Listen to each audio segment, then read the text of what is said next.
Canada की universities और colleges जिन पर पूरी दुनिया ट्रस्ट करती थी, जहां हर साल लाखों स्टूडेंट्स डिसाइड करते थे कि यहां से डिग्री लेनी है, आज एक ऐसी फाइनेंशियल हकीकत का सामना कर रहे हैं जिसको कोई ओपनली एडमिट नहीं करता, लेकिन अंदर का सिस्टम टूट रहा है। बिल्डिंग्स चल रही हैं पर क्लासरूम्स खाली हैं और नंबर्स इतने डेंजरस हो चुके हैं कि एक्सपर्ट्स सीधा कह रहे हैं this is the beginning of a silent collapse. ये स्टोरी सिर्फ एजुकेटर्स की नहीं, ये तुम्हारे फ्यूचर, तुम्हारी प्लानिंग और तुम्हारी फैमिली के फैसलों से डायरेक्ट जुड़ी हुई है।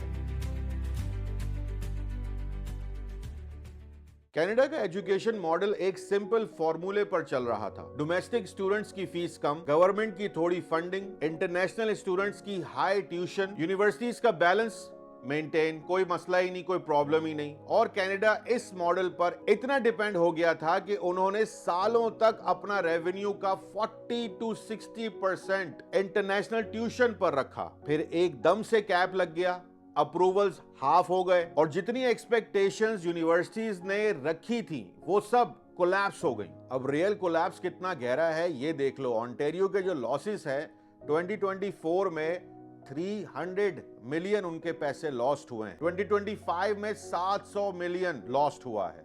2026 में 1.1 बिलियन तक लॉस्ट हो सकता है। टोटल 2.1 बिलियन का कंफर्म्ड विजिबल फाइनेंशियल डैमेज हुआ है। दोस्तों ये सिर्फ एक्सेल शीट के नंबर्स नहीं, ये वो पैसा है जो प्रोग्राम चलाता था, प्रोफेसर्स को पे करता था, लैब्स को अपग्रेड करता था, लाइब्रेरीज को रन करता था, कैंपस जॉब्स देता था। अगले 2 साल में यूनिवर्सिटीज के पास ना पैसा होगा, ना कैपेसिटी, ना students. Ontario universities already 550 million की कट्स कर चुकी है। बहुत सारे प्रोग्राम्स बंद किए गए, small programs, humanities, arts, social sciences, engineering streams.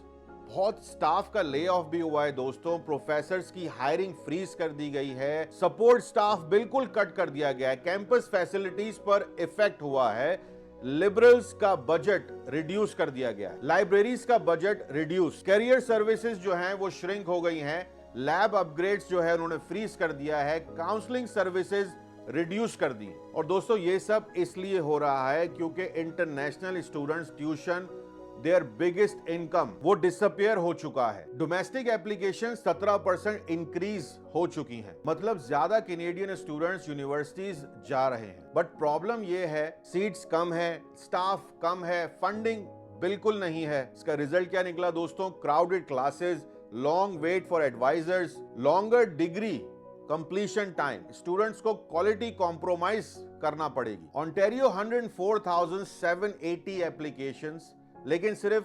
70,074 study permits allowed हुए।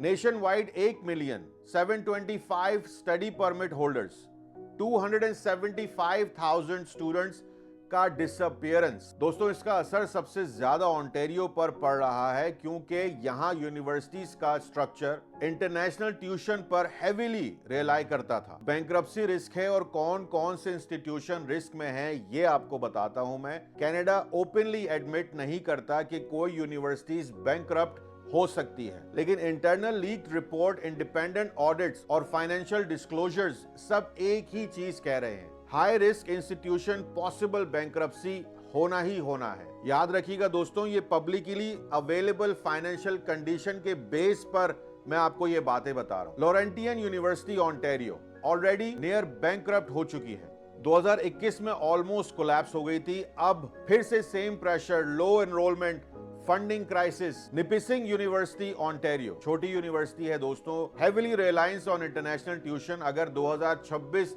एडमिशंस ड्रॉप होती रही, सस्टेनेबिलिटी रिस्क जरूर होगा। Algoma University Ontario enrolment heavily Indian students पर बेस्ड, सीट्स हाफ होने के बाद रेवेन्यू ड्रॉप डेंजरस लेवल पर। Canadore College Ontario small college, limited domestic base, international cut ने डायरेक्ट रेवेन्यू क्रश कर दिया। Cambrian College Ontario international heavy structure, housing plus cap, impact इसका जो है बहुत वर्स है। नॉर्दर्न कॉलेज ऑन्टेरियो, ये कॉलेज तो दोस्तों ऑलरेडी स्ट्रगल कर रहा है, इंटरनेशनल स्टूडेंट्स का डिप है बहुत ज्यादा, सर्वाइवल में चला गया है बिल्कुल। कोई क्वेश्चन, कोई जवाब, कोई सवाल इनसे पूछो तो ये जवाब नहीं दे रहे हैं अभी।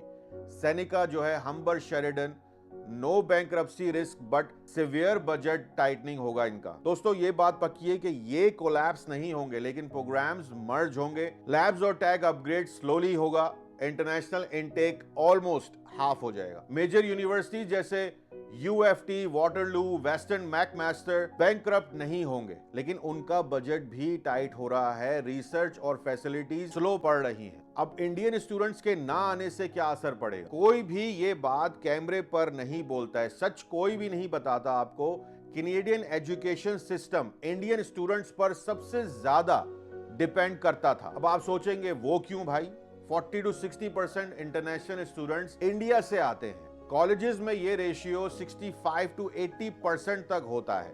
उनकी ट्यूशन ही कैंपसेस को चलाती हैं। अगर इंडियन स्टूडेंट्स ना आए तो यूनिवर्सिटीज में प्रोग्राम्स बंद हो जाएंगे, रिसर्च स्लो हो जाएगी, revenue collapse, faculty lay off करना पड़ेगा उनको। कॉलेज की बात करें तो कुछ कैंपसेस क्लोज हो सकते हैं, instructor shortage, limited course offering होगी वहां पर। लोकल इकोनॉमी की अगर दोस्तों बात करूं तो रेंटल्स एम्प्टी हो जाएंगे, रेस्टोरेंट्स, ग्रोसरी स्टोर सफर करेंगे, ट्रांसपोर्टेशन भी लूज करेंगे, बहुत पैसा वहां पर भी बनता है ट्रांसपोर्टेशन में भी। Part time job sector crash हो सकता है। लॉन्ग टर्म की बात करूं दोस्तों तो कनाडा को स्किल्ड वर्कफोर्स नहीं मिलेगी। IT, health care, truck drivers, engineers, trade सब इफेक्ट होगा इससे। इंडियन स्टूडेंट्स के बिना कनाडा का एजुकेशन और जॉब इकोसिस्टम इनकम्प्लीट रह जाएगा। फ्यूचर उसकी बात की जाए तो 2026 से 2030 का सिनेरियो दोस्तों क्या बन सकता है?